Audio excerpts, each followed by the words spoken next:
Hello, welcome to online lecture of Physics 103. In this video, I'll be talking about the statics and torque.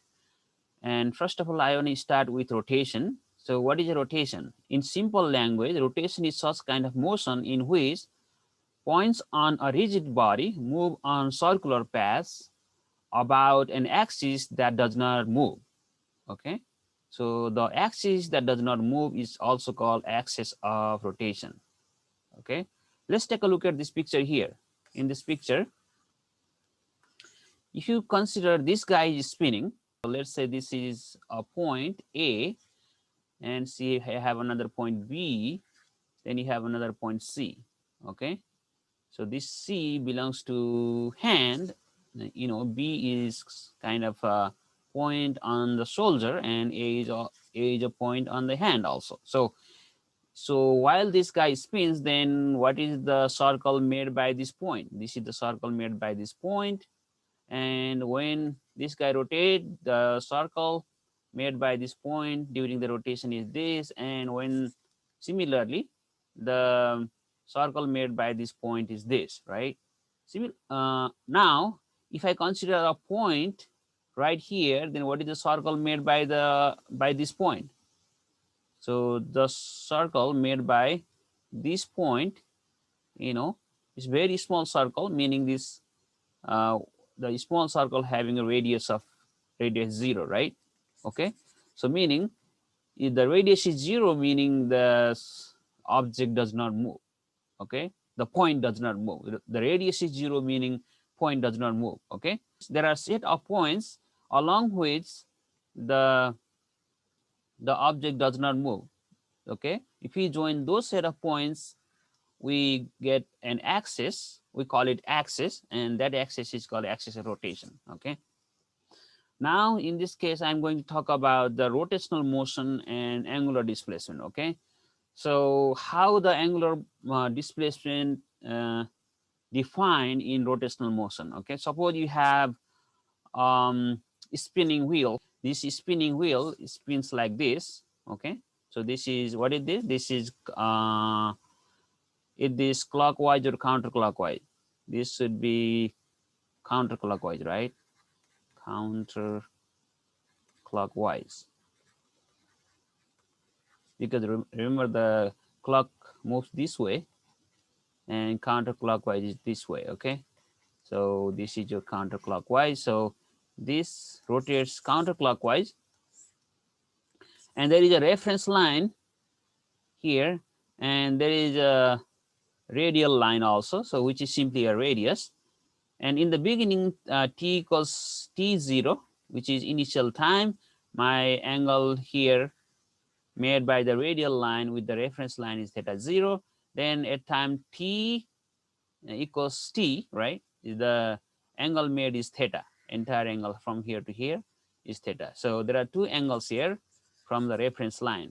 From the reference line, one angle is theta 0. The other angle is theta, right? Then what is the change in the angular displacement? So what is the change here? So change is denoted by delta. So in this case, delta theta. So delta theta is final theta minus initial theta. Remember, the change is always final minus initial. So final is theta, initial is theta 0. So that's the change. So that change is called angular displacement in the time t minus t0, because the time here is t, time here is t0, time taken for the change is t minus t0. Okay, this delta theta is also called angular displacement.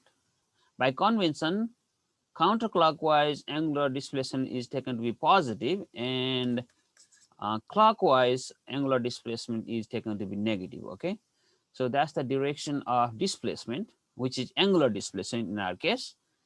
What is the unit of displacement? Angular displacement in our case.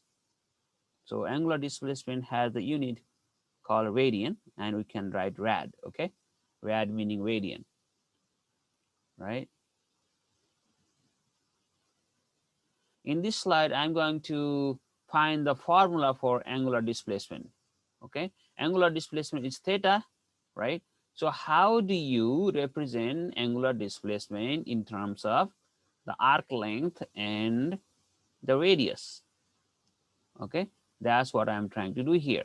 So arc length is the length along the circumference like this. This is, see the curve, this curve is arc length.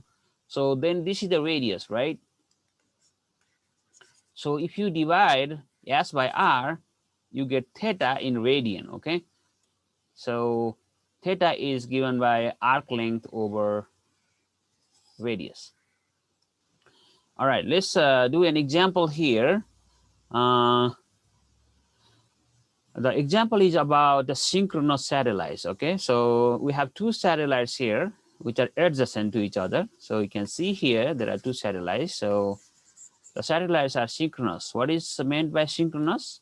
So this satellite go around the Earth, right? So how long it takes to go around the Earth? So it takes 24 hours, which is exactly the same as time period for rotation of the Earth, right? If the orbital period, if the orbital period is same as the Earth's rotation period, in that case, we call the satellite to be synchronous, okay?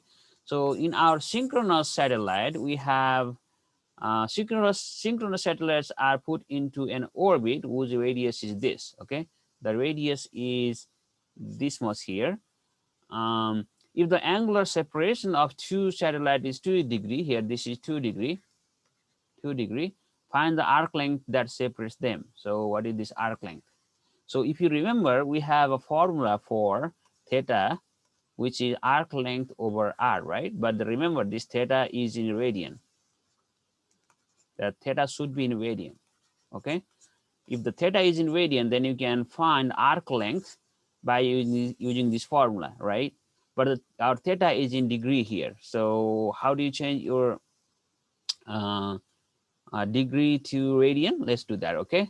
So we have the formula here, right? We use this formula. So arc length, so you have the theta is a degree, right? Theta is 2 degree. Theta equals 2 degree. How do we change it to radian? 360 degree equals 2 pi radian, right? 1 degree equals 2 pi over 360 radian. Then similarly 2 degree.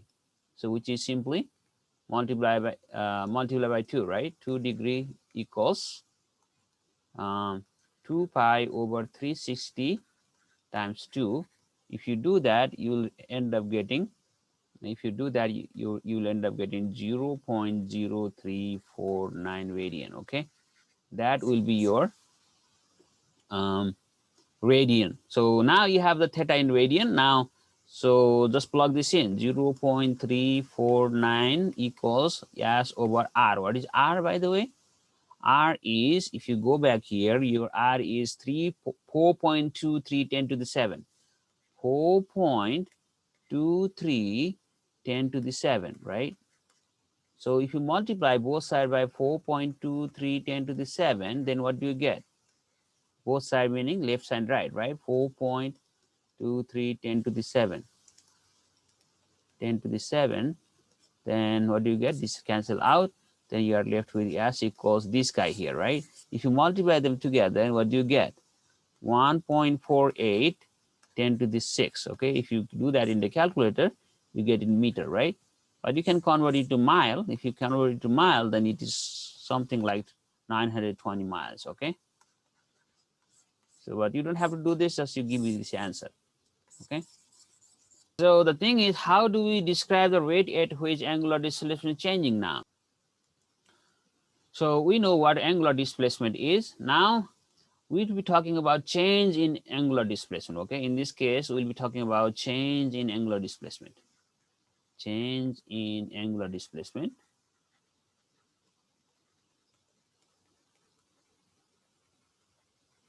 Okay? We can relate our angular velocity with angular displacement, okay? Where average angular velocity is total angular displacement, which is theta minus theta 0, right? That's the total. Then elapsed time, which is t minus t0. Okay, that's how you find the average angular velocity. And average angular velocity is denoted as this. So where omega is similar to w, and but it's kind of different, right? See, you see w, but it's a little different. So then you put the bar on top. So the bar represents the average. Okay, all right. And this can be simply written as delta theta. This can be written as delta t. Okay, so this is called angular velocity. Okay, so angular velocity has a unit, which is the unit of angular velocity is radian per second. Okay, because this delta theta, as you know, this is radian, and this delta t is time second, right? So radian per second is that easy. All right, our angular quantities vectors. So to talk about whether angular quantities are vectors or not, first of all, let's realize what are angular quantities, right? If you take a look at this example here, you can see two spinning wheels, right? Let's say this is 1, this is 2, okay? So wheel number 1 is rotating this way, and so is wheel number 2, right? So they're rotating clockwise, right? So which one is faster? Wheel number 1 is, wheel number 2 is faster than 2 is faster than 1. Okay, it means omega of 2 is more than omega of 1. Okay, meaning angular velocity of 2 is greater than angular velocity of 1, right? So if I show you the next picture here, so in this case, angular velocity omega 1 is greater than angular velocity omega 2. Now let's talk about the direction of angular quantities. So direction of angular velocity is given by right hand rule. In this case, this is the spindle, right? So this is the nice picture here. So you have to curl your finger like this, right? The direction of this spindle is given by right hand rule here. Make sure your fingers are curled in the direction of motion here, okay? Like this. They're curled like this. Then your thumb, which is directed downward, gives you the direction of angular velocity, okay? So let's do an example here. So in this example, we have a gymnast on a high bar, as you can see here. A gymnast on a high bar swings through 2 revolutions in a time of 1.9 seconds. Find the average angular velocity of the gymnast, right? So what is the time? Time is t equals 1.9 seconds. Now you have to find the average angular velocity, right? So how do you find the angular velocity? Angular velocity omega is delta theta over delta t. So you can call this delta t. So what is your delta t? Delta t is 1.9, right? And what is your delta theta? So 2 revolution in 1.9 second, okay? Remember, the revolution is happening in the clockwise direction. When the revolution happens in the clockwise direction, remember the clockwise is negative, right? Clockwise is considered to be negative. How counterclockwise is considered to be positive. So in this case, the motion is clockwise. That's why our delta theta will be negative. Okay, but how much is delta theta? It takes there are 2 revolution, right? So 2 revolution meaning in one revolution, how many? What is the theta? Theta in one revolution equals 2 pi. How about 2 revolution? 2 revolution equals 4 pi. Okay, so then this 4 pi goes in here.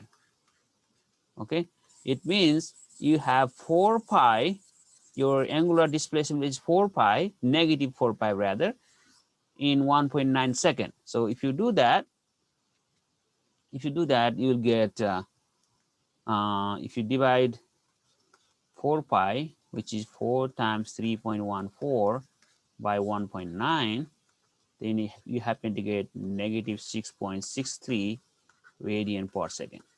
Okay. In this slide, we are going to talk about angular acceleration. So which is very similar to linear acceleration. We used to call it acceleration, but now we are going to say linear acceleration because we have another quantity, which is angular acceleration. Okay. So in the case of linear acceleration, we have A equals delta B over delta T, or B minus B0 over T minus T0. In the same way, in the case of angular acceleration, we replace B by this B by omega minus B0 by omega 0, and T does not change, right? It's the same thing. So you can rewrite this guy as delta omega, which is change in omega, divided by delta T, which is change in time, okay? So then what is the unit of angular acceleration? In this case, this is average, right? Which is denoted by bar. And this is radian per second, and this is second, right? So which is radian per second squared. Okay, in this slides, we are going to do an example. A jet waving its engines, right? So as seen from the front of the engine here, you are here right in the front, right? The fan blades are rotating with an angular speed of negative 110 radian per second. So these fan blades, if you are here, this is rotating this way, meaning this is going clockwise, right? Clockwise. That's why this negative sign tells you, okay? As the plane takes off, the angular velocity of the blades reaches this, it increases to negative 330 radian per second, okay? So for this increase to happen, it takes 14 seconds. Now your goal is to find angular acceleration, assuming it to be a constant. So how do you find the angular acceleration? Angular acceleration is omega minus omega 0 divided by T minus T0, right? So in your case, omega is negative 330 radian per second. What is your omega 0? The beginning. In the beginning, your omega is this 110 radian per second. Then if you plug this in, and T minus T0 is obviously 14. If you plug this in, then you get negative 330 minus 110, which over 14, right? So if you do that, if you do the calculation, you end up getting 16 radian per second squared, okay? Okay, so in this slide, I'm going to recall what we did in translational motion, okay? In kinematics, in the chapter called kinematics, we had those formulae, right? We had V equals V0 plus AT, this, and this. If you remember, we had 5 parameters: displacement X, acceleration A, final velocity V, initial velocity V0, elapsed times T. So this is the linear parameter, okay? Linear variables, rather, okay? Now, how are the angular variables? Angular variables in the X can be replaced by omega, theta. This is linear displacement. This is angular displacement. This is linear acceleration. Then angular acceleration is alpha. So final velocity is, in linear case, we have final velocity v. In angular case, your final angular velocity omega. Initial velocity v0 here. You have omega 0 here. Time does not change. It's the same thing, right? So now I'm not going to prove. Now your goal is to relate these 5 quantities now in the case of angular motion. So how do you relate this this equation? So what is the, so there is a similar equation, there is a similar relation like this, and that is omega equals B becomes omega 0 plus alpha T, okay? So B becomes omega, V0 becomes omega 0, A becomes alpha, and T becomes T. So you simply, what you do is you replace X by theta, A by alpha, B by omega, V0 by omega 0, T by T, okay? That's what you get. So this X by theta, again, theta equals 1 over 2, V0 by omega 0 plus omega plus T. Then here omega square equals omega 0 square. You got the idea, right? And here you have theta equals omega 0 t plus 1/2 alpha t squared. Okay, so we can use those 4 equations in the case of rotational motion. Okay. Okay, this is the summary of symbols used in rotational and linear kinematics. So theta x omega 0 v 0 omega v alpha a t t. Okay. So in this example, we are blending with a blender. Okay, the blades are whirling at an angular velocity of 375 radian per second when the puree button is pushed in. When the blend button is pushed, the blades accelerate and reach a greater angular velocity after the blades have rotated through an angular displacement of 44 radian. The angular acceleration has constant value of this, right? Now you need to find the final angular velocity of the blade. Okay, so now what is your theta? Theta is 44 plus 44 radian. What is your alpha? Alpha is this 740 radian per second. Remember, we have to mention all the 5 parameter. Then what is your initial velocity? Initial velocity is omega 0 equals 375 radian per second. Then what is your omega? That's the thing you need to figure out. Okay, so how many quantities you have so far? You have theta, alpha, omega 0, omega. Now let's summarize these 4 quantities in a table like this. So what are they now? Let me theta is 44, right, radian. What is your alpha? Alpha is 1740 radian per second square. What is your omega? Omega we need to figure out. What is your omega 0? 375 radian per second. Remember, this t is useless. Okay, now we can find a formula out of those formula which we listed in the previous slide here. Okay, here. Now you need to figure out which formula to use. Remember, t is useless, right? So since t is useless, we can ignore all those 4, including t is useless, t is useless, t is useless. So you can use this one. What is the corresponding equation for this one? Omega square equals omega 0 square plus 2 times alpha times theta, right? That's the thing we'll be using here. Now let's use that equation. Omega square equals omega 0 square plus 2 times alpha times theta. So we need to find omega. Now you have everything, right? So omega 0 is this 375 square plus 2 times alpha is this 2 times 1740, theta is 44.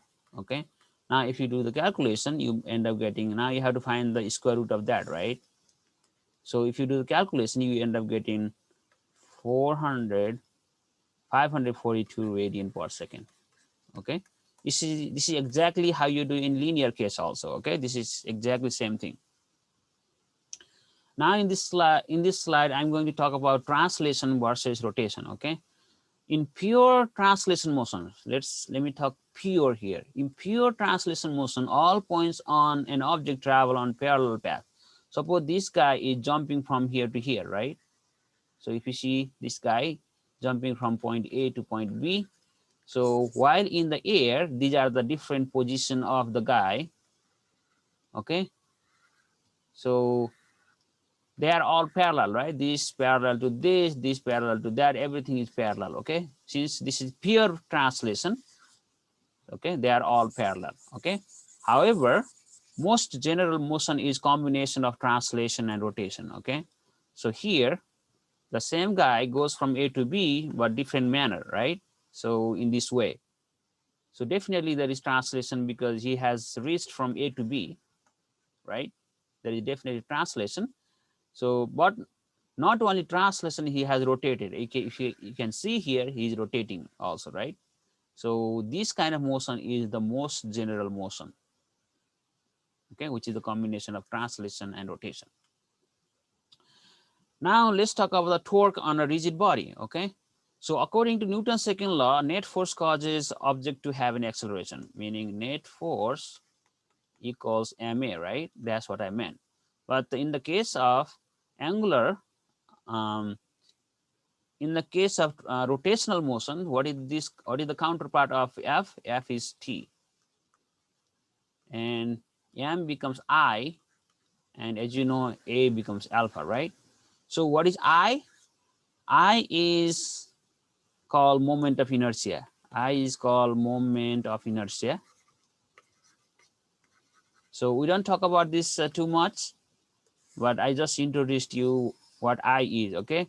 So this force and torque, they have the similar role, and A and alpha, they have the similar role. In the same way, M and I, they have the similar role.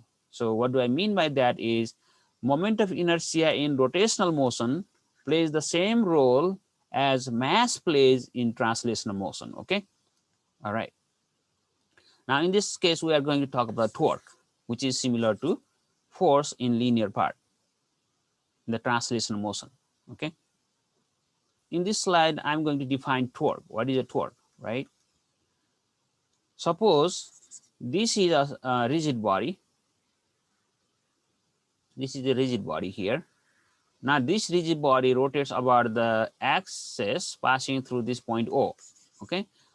So why does this rotate? Because we are applying a force in this direction. This is the direction of force, okay? Now, how far is the point of application of force? Point of application is here. So how far is it? Is r distance away from the axis of rotation, okay? This is point of application of force. Now, to define a torque, we have to find the perpendicular distance from this point on the line of application of force, okay? This is called line of application of force, meaning this is the point of application of force, and how you are applying the force, this way or this way or this way, right? So this is the direction of the application of force, and draw a line all the way here and draw a perpendicular line from O, okay? This is called R perpendicular. Now, having said that, I can define the torque. Torque is force times R perpendicular, okay? Suppose force is 3 Newton, this force is 3 Newton, and R perpendicular is 1 meter, right? Then what is your torque? Torque is 3 Newton times R perpendicular is 1 meter.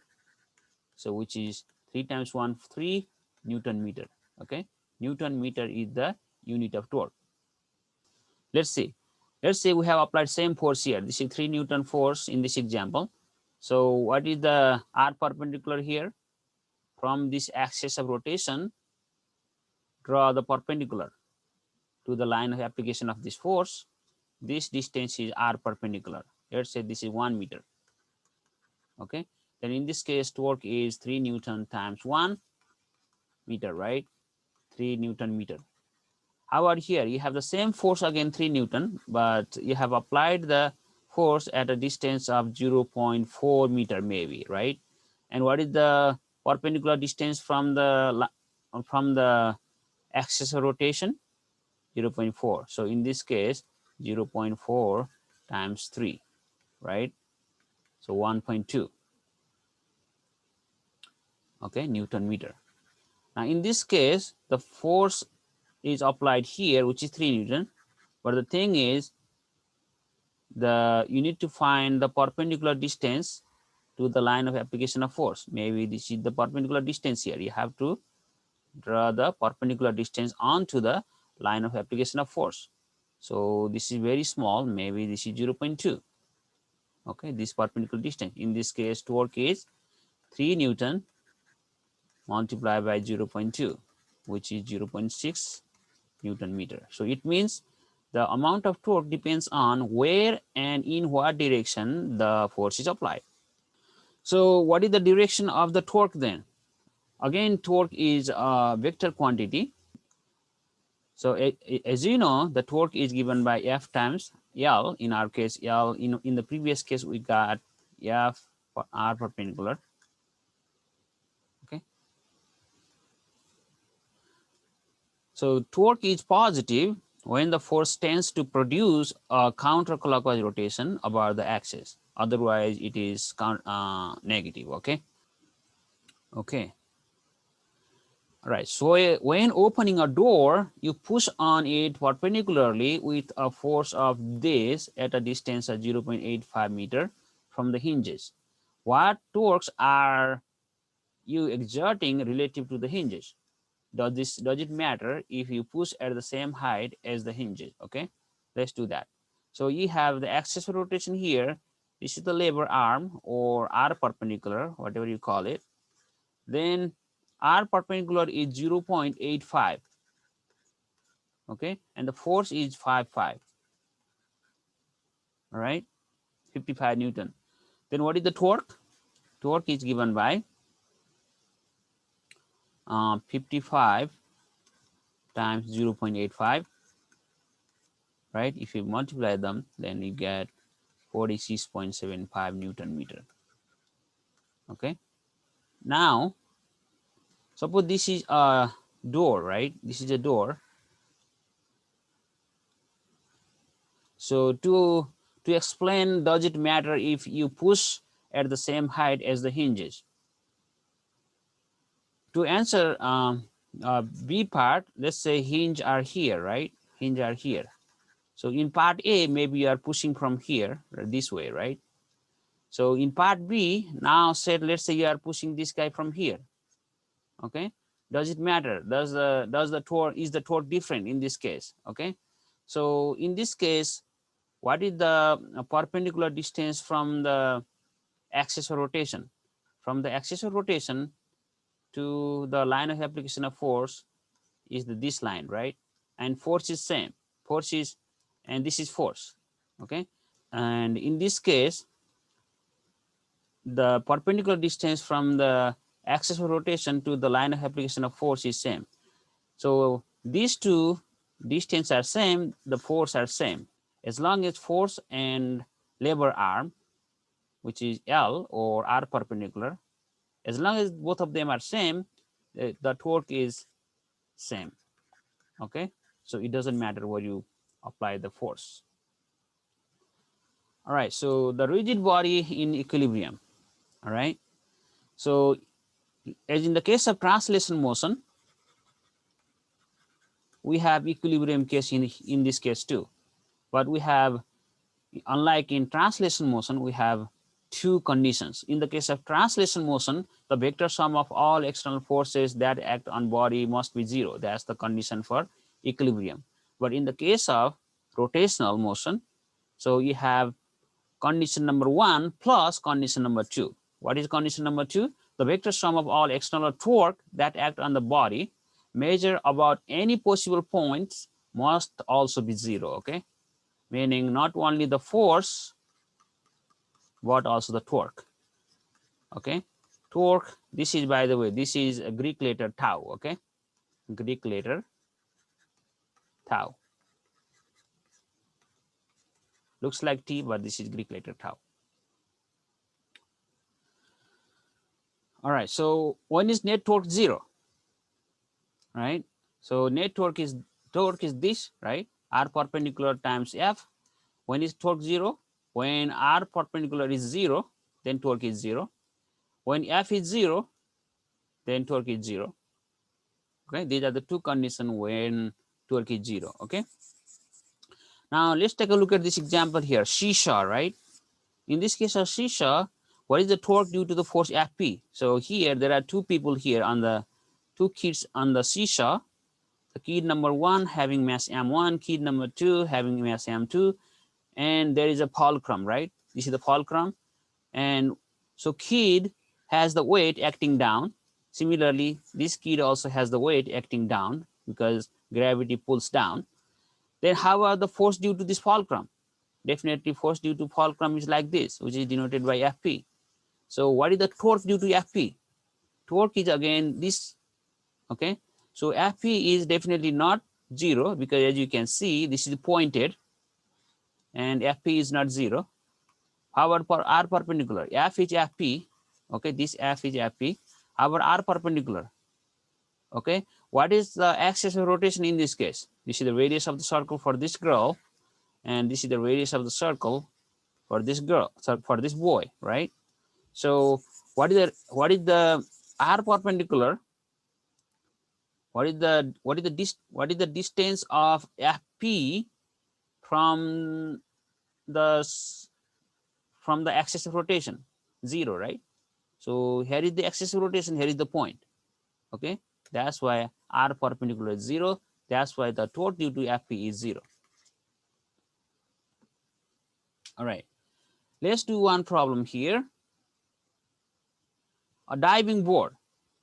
A woman whose weight is 530 Newton is poised at the right end of the diving board with length 3.9 meter. The board has negligible weight and is supported by a fulcrum 1.4 meter away from the left. Okay, so the woman is here. She has the weight of 530 Newton. This weight, okay, 530 Newton. Okay, and right end of the diving force, and with a length of 3.9. The length of this is 3.9. From here to here is 3.9. The board has the negligible weight and is supported by fulcrum 1.4 meter away from the left end. From left end to here, or from here to here, is 1.4 meter. Find the forces that the bolt and the fulcrum exert on the board. Okay, so this bolt, so what does the force? Let's see the direction of force here. So what is the direction of force here? Down, gravity. What is the direction of force here? Up. What is the direction of force by the bolt? Because you have the bolt, meaning you are pushing it down, right? The bolt pushes this down. That's why F1, we call it F1 is down. Okay, this is F2. F2 is up, and this is my weight. Weight is down there. Okay, now we know the direction of all the forces. Now we have to find the forces that the bolt and the fulcrum exert. Now we need to figure out F1 and F2. That's our goal. Let's do that. Here, what are the forces again? Forces is F1. Let's define the torque. Torque is R perpendicular times force, right? So now what is my T1? T1 is the torque due to F1. So F1 times R perpendicular. What is your R perpendicular for T1? So what is the torque due to the force F1? This is the axis of rotation. From the axis of rotation to the line of application of force. What is the distance? This is 0, right? That's why this is 0, which is 0. What is your torque T2? Tau 2, rather. Tau 2 is, what is the distance, perpendicular distance from here to here? 1.4. Okay, so that's your R perpendicular. Now, what is your F2? F2 is, we don't know, right? We don't know F2. All right, what is your Tau 3? So now, in this case, the system is in equilibrium, right? This system is not moving. It means the system is in equilibrium. So what is the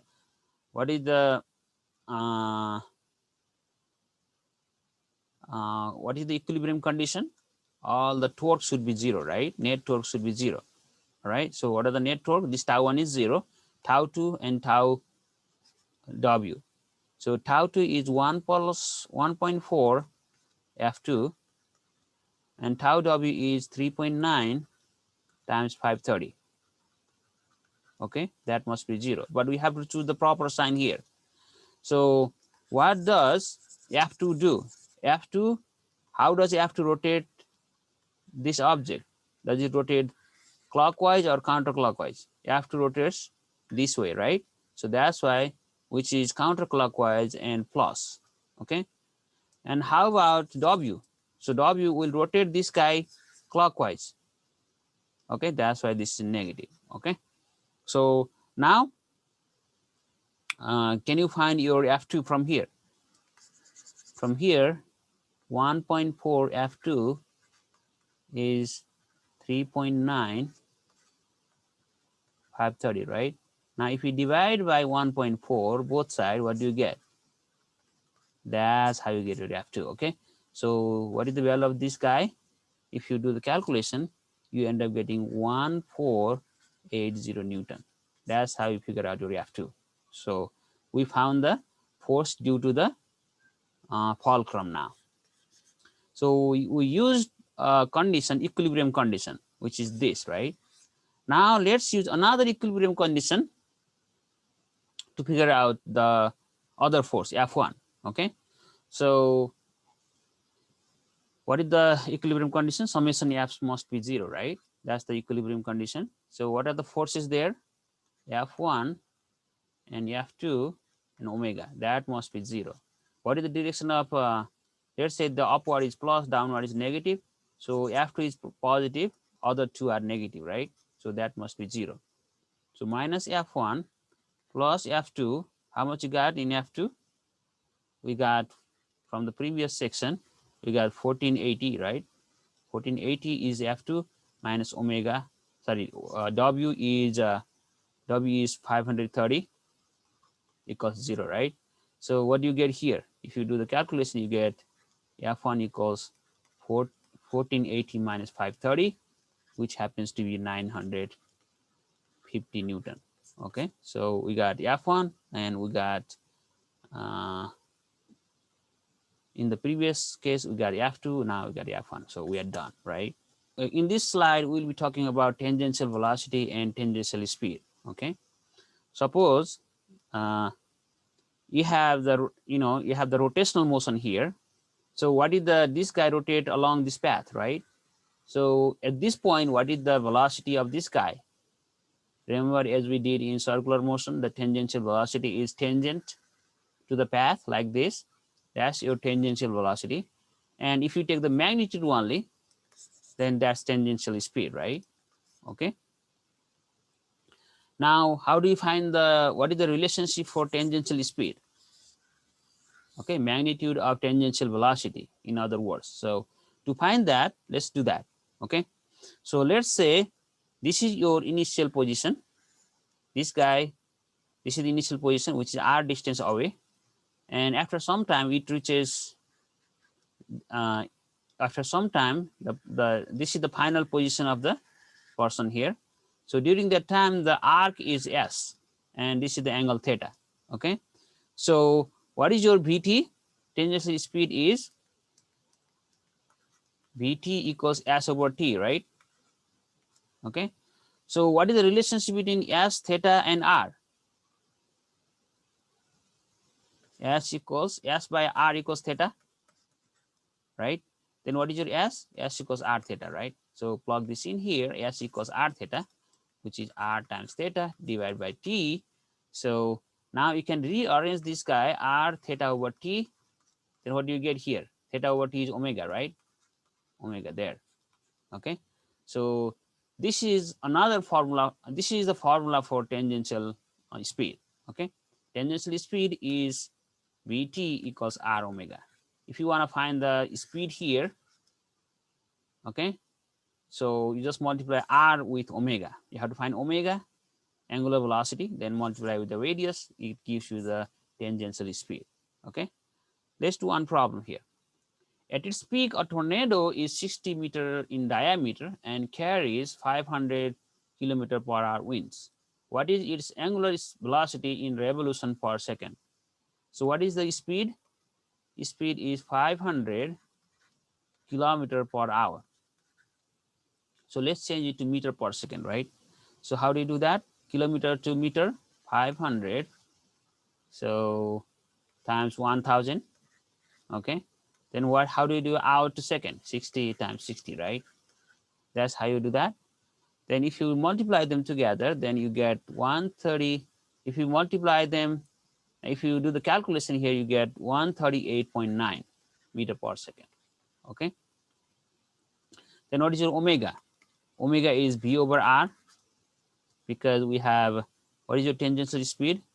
Tangential speed is R omega. V equals omega, V equals omega R, right? So divide both sides by R, you got omega equals V over R. That's what it is. Okay, so Then if you know the V, which is this 138.9, so what is your R? Your tornado has diameter of 60. So since diameter is 60, how do you find the radius? Diameter over 2, which is 60 over 2 equals 30 meter, right? So just 30 goes in here. Then if you do the calculation, you end up getting 4.63. What is the unit of omega? Radian per second, right? Rad per second. All right. But your goal is to find the angular velocity in a revolution per second, not rad per second, because one revolution equivalent to 2 pi 2 pi radian, right? Radian. So change this to, okay, so rad to revolution. So you have to get rid of rad, right? So you have to have like this: 1 revolution divided by 2 pi rad. So I forgot rad here. This rad and this rad cancel out. Now 4.63 divided by 2 times 3.14. If you do that, you end up getting 0.737 revolution per second. Okay. Now, all right. So in this case, we are going to talk about centripetal acceleration. So we know the centripetal acceleration is v squared over r, right? Now we know the b equals r times omega.